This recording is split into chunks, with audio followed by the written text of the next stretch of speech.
Greetings, North Park Community Church. We are here with another episode of First Looks, and things are going to look a little bit different in this episode. I'm using a different program. I'm using my Logos Bible software and working on my MacBook today rather than my iPad, so it's going to be less me using the pencil to write in and more using some different technology here that I think will be helpful for this text today in particular. Now, I like to write, so this is going to be difficult for me to not just have the pen in my hand and scribble and jot and highlight and all of that stuff. But the reason that I'm doing it this way today is because we are going to be talking about how Jesus is greater than the Old Temple, the Old Testament temple. And so we'll see that just straight out the gates here, where we see this right here. There we go. Earthly place of holiness, okay? And then let me add another one right there. The tent. The tent right there is the word that we use for tabernacle. So when we talk about the tabernacle, we're talking about a tent. It was a portable tent, and it was the earthly place of holiness, right? And so I thought that it might be interesting just to kind of go through this first section here of Hebrews chapter 9, and then to take a little bit of an interactive journey to the temple and the tabernacle. And so let me just go ahead and read through this. For even now, the first covenant had regulations for worship and an earthly place of holiness, for a tent was prepared. The first section right here, that's going to be a reference to the holy place, and we'll see that. It had in it a lampstand and a table for the bread of the presence. It is called the holy place. All right, now let me go ahead and drop that right there. Holy place. Every time we get just some of this real good temple language, we'll just go ahead and highlight it. Behind the second curtain was a second section called the most holy place. Now, this is going to be probably something that you have heard before and is a little bit familiar. We're going to try and get a little bit more of a visual with it here in a moment. Having the golden altar, this is what's inside the most holy place, the golden altar of incense. Well, that's not inside, that's right outside. We'll see it in a moment. But it had the Ark of the Covenant covered on all sides with gold, in which was a golden urn holding the manna and Aaron's staff that budded and the tablets of the covenant. Above it were cherubim of glory overshadowing the mercy seat. Of these things we cannot now speak in detail. And that's okay that the author of Hebrews doesn't have time to speak in detail, because we do have time right now to speak in detail, and so we'll peek at that in just a moment.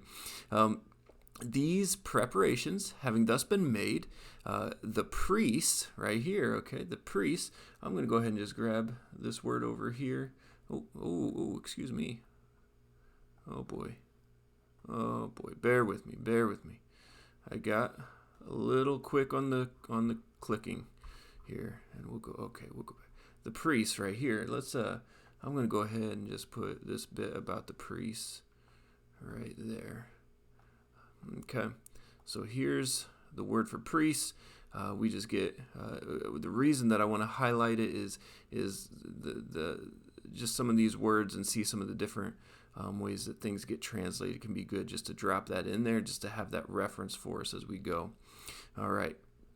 In the first section, okay, the holy place, let's just go ahead and highlight that just so we know that we're talking about the holy place. Oh boy. I'm going to get this figured out here. I'm a little bit new on this software right here, but I think it's going to be pretty cool once I understand it a little bit better. Okay, performing their ritual duties, that's what the priests are doing, but into the second place, and I'm going to bring this out here just so that I recognize that when I see that the second, it is a reference to the most holy place, okay? So I just want to make sure that I'm keeping that identified as part of the temple. Only the high priest goes there, okay? Only the high priest goes in to that place. And so I'm going to drop this over here because this is very similar to the word for priest, but it's the archierus, okay, the high priest. He's the one that gets to go in there, and only once per year, and not without taking blood, which he offers for himself and for the unintentional sins of the people. All right, so we're going to just kind of press pause right there. We see that in the beginning of Hebrews chapter 9, we got a lot of talking about the tabernacle, the furniture, and it's all important. It's all important. And so I thought it might be helpful to take a peek at the tabernacle here. Here we go. This is a representation of the tabernacle that was the traveling tent that in the wilderness wanderings, Israel would unpack this thing. It would be situated in the center of the camp. If you look over to this left side column right here, the portable temple built in the wilderness about 1450 BC, right after being freed from the Egyptian slavery. This is the way in which God will choose to dwell in the midst of his people. And there's twofold significance. Grab this, okay? Number one, it gave the people access to God through the sacrifices and through the intermediary ministry of the priests and the high priests. However, even though it was an invitation for the people to, in a sense, draw near to God, it was also a way to keep the people away from God in their unholy state. And so there are different levels of access granted to different individuals in order to keep the sinful Israelites away from the holiness of God so as to keep the judgment of God from falling upon them. So let's walk through this here. So at first you just kind of have this curtain enclosure around the whole tabernacle property there, so to speak. You have the entrance curtain, and then you have the slaughter tables that are around there, and that's for the innumerable sacrifices that were always occurring. And this is so important for us to remember. Look at all those slaughter tables, because so much blood was spilt, because that's how sinful the people were, and the job was never done. They had to keep slaughtering animals to keep and following God's paradigm to atone for sin. Now we see in Hebrews that the blood of bulls and goats never took away the sin, but this is the way in which they would anticipate Jesus as the ultimate sacrifice, and blood was just always being spilt. The job was never done because bulls and goats couldn't get it done. Sinful priests who had to offer up sacrifices for themselves couldn't get the job done. This was a copy or a shadow of what was to come through Christ. All right, then you get the altar right here, where you would offer up the burnt offerings. Okay, and something that's important to see here is see the pillar of smoke rising here. Okay, this over here from the incense inside the tent, but this right here is the pillar of smoke that would arise from the sacrifices. And that smoke was always going because there was always sacrifice happening. And then you get to the brazen laver, cast solid bronze. This basin was used for the ceremonial washings. Because you have so much slaughtering and so much blood being spilt, there was a practical need to wash yourself and cleanse yourself. But then it was also representative of the purification and the cleansing that comes through the sacrifices that were offered. And then we get to the tabernacle itself, the actual tent. And you have this outer veil made with blue, purple, scarlet yarn of fine twisted linen. And this screen granted access into the tabernacle tent. That's how you got in. Okay, again, only priests went into the tabernacle. Inside that first room right here, this kind of this blue highlighted block, that's your holy place, okay? The holy place that the priests could come into. And let's take a look at that furniture. Well, there we go, okay. All right, so first we have the table of showbread, okay? a small table, and it had the bread of the presence on it, 12 loaves that were there. And we can see this over here in Exodus 25, 23 through 30, how it was to be made, and the bread that was supposed to be on set upon it, the bread of the presence. And then we see that we have the lampstand, the symbol of the tree of life, which is important to remember that the lampstand represented the tree of life, and it held 7 oil lamps upon it. That's what gave it the branch appearance there, and so one of the things that we'll see is. Look at this here in Exodus 25:31. You shall make the lampstand of pure gold. The lampstand shall be made of hammered work. Its base, its stem, its cups, its calyxes, and its flower shall be one piece with it. And there shall be 6 branches going out of its side, 3 branches of the lampstand out of one side, and 3 branches of the lampstand out of the other side. 3 cups made like almond blossoms, each with calyx and flower, and 1 branch, and 3 cups made like almond blossoms, each with calyx and flower, the other branch. So for 6 branches going out of the lampstand, and on the lampstand itself there shall be 4 cups made like almond blossoms with their calyxes and flowers, and calyx of one piece with it under each pair of the 6 branches going out from the lampstand. Here's just what we can't miss is the Eden imagery. Garden of Eden imagery is laden throughout this whole design because Eden was the original temple. I'm gonna make this point on Sunday when I preach this message. That Eden was the original temple in that it was the original place in which God and man dwelt together.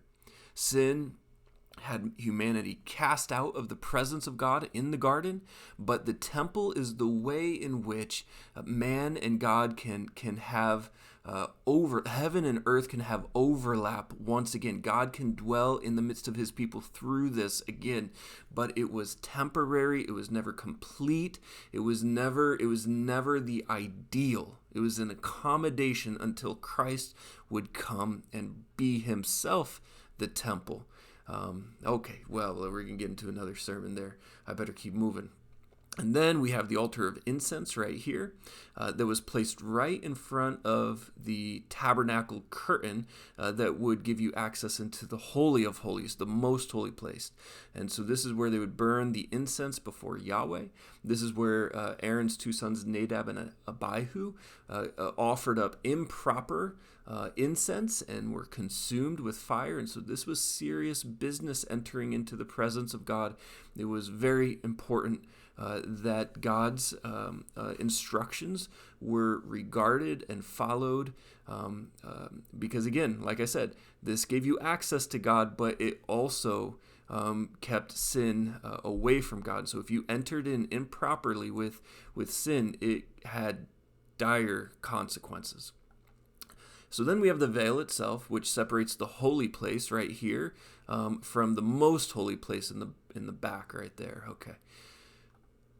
The Holy of Holies, the most holy place, was the innermost room of the tabernacle, held the Ark of the Covenant, and was the site of the most sacred rite of the tabernacle, the annual Day of Atonement, which is Yom Kippur. If you see that showing up on your calendar, Yom Kippur, that's the Jewish holiday of the Day of Atonement, and that's when the high priest would enter into that most holy place, and so inside there, you have the Ark of the Covenant, the holiest object of Israelite worship. The Ark symbolized God's presence and contained the tablets of the law, but also, as we see from Hebrews, it also had manna and Aaron's budded staff as well in there. And so that's the tabernacle. Now, just because I think it's going to be kind of fun here, I'm going to also show you Solomon's temple as well, so you can see how the portable tent right here that was moved often in the wilderness wanderings became the permanent structure, which was the glorious Solomon's temple. David was prohibited from building it, but Solomon was given the blessing to see this temple established. It was a blessing because it was so important, and so this was built completed around 957 BC after 7 years of labor, but then it was destroyed by the Babylonians in 587 BC, and thus the people of the southern nation of Judah were taken off into exile in Babylonian captivity. And what's important is that for us to remember is that Nebuchadnezzar destroyed the temple. Now God's glory was in the holy place here with Solomon's temple, but when the temple would be rebuilt, when Israel would come back from their exile, it's never said that God's glory ever returned. We have no indication that God's presence ever dwelt in the temple after its destruction in 587, and there's significance to that. So we'll see a lot of overlapping things happening here. First, you have these two pillars that are talked about that were just part of the beauty and the splendor here. But the molten sea represents the laver that you had, which is your place of washing and cleansing, again, in a pragmatic sense from all the blood that was being spilt.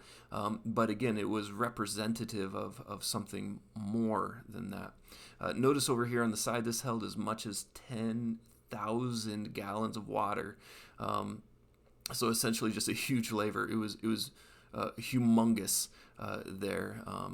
And then we move on to, we have some other just smaller bronze lavers that line the sides. Again, just a lot of blood being spilt, and so just a heavy need for that cleansing, and so those are there. Then you have the altar. As you can see, it looks a lot bigger than what we saw before in the temple. And it was also very ornate. It was very beautiful. The bronze altar outside of the temple was approximately 30 feet in length and width and stood about 15 feet high. And so that's that on the outside where the sacrifices would happen. But then we enter into the inside of the temple, and this is what it would have looked like here. Again, you have the holy place. Then over here you have the most holy place, or the Holy of Holies. Now, this furniture, we have the lampstands. Notice there was one before, because again, much smaller, and pragmatic sense, this is your only light, and so you need it there. But hammered out of one piece of gold, and again, this all is representative of something now. So it's the idealized tree, symbolic of the tree from the garden, the tree of life. But again, the Eden imagery is really important to see here. Okay, and also notice the walls up here too. As you can see, what was carved and ingrained on the walls, all garden imagery. And then you have the cherubim as well, but you have some serious. The cherubim were in the Garden of Eden, and so this is all hearkening back to God's original design here. Okay, then you have the table of showbread, that had the bread of the presence upon it, 12 loaves of unleavened bread that represent the covenant between Yahweh and the tribes of Israel.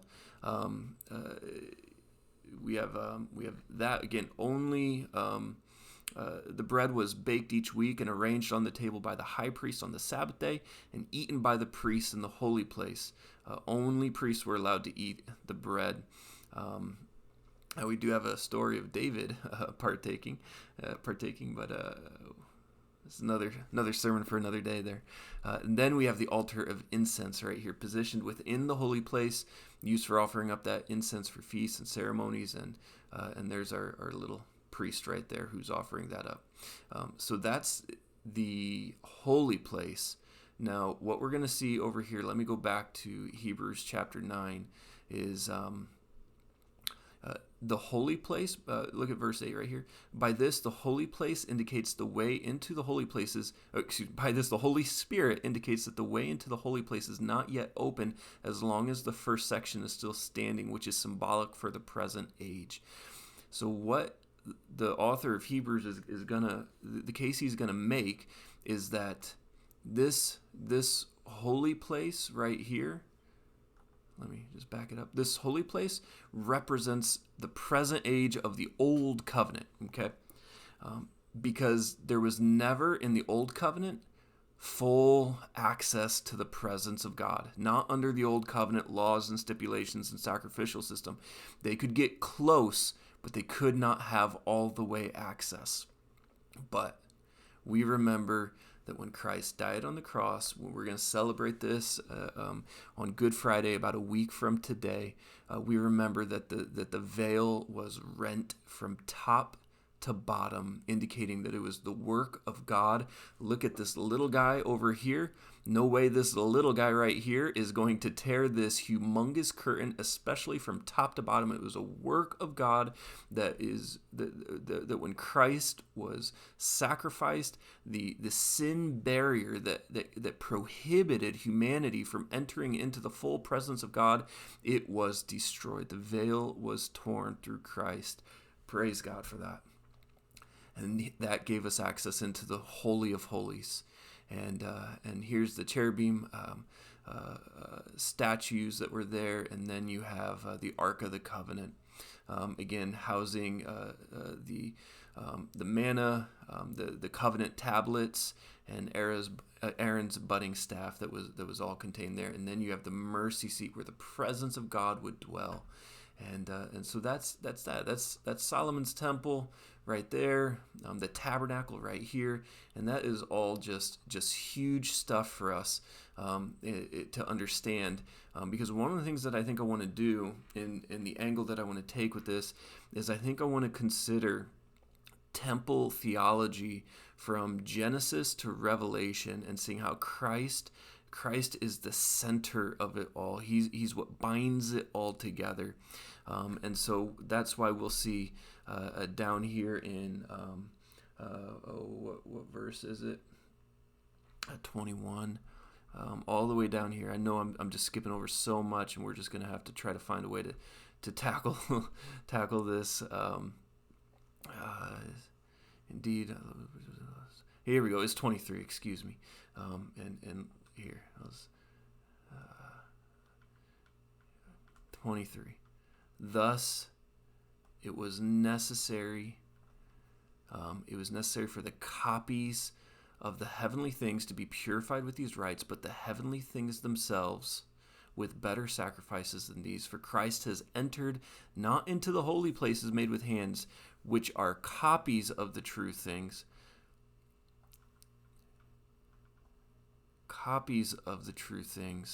but into heaven itself, now to appear in the presence of God on our behalf. Goodness, all that Israel was looking to for the temple and the tabernacle, no, it was all just a copy. It was all just indicating of something that would come in a fuller, more magnificent sense, and that came through the Messiah, through Christ, who is the supreme high priest of another order, the Melchizedekian order, and he brings about the better temple, or the better way for humanity to be in the presence of God and to dwell in his very presence. And we will fully experience that when heaven comes to earth again in the new creation. And as it says in Revelation 21, God will dwell amongst his people, and he will be their God. Oh, we look forward to that, church. I think that's enough for us today. I know we just scratched the surface. We just kind of took a little bit of a different angle here with this episode of First Looks, but hopefully it was a helpful visual representation of the temple as we prepare to talk about that in this upcoming Sunday. So I love you, church, and God bless.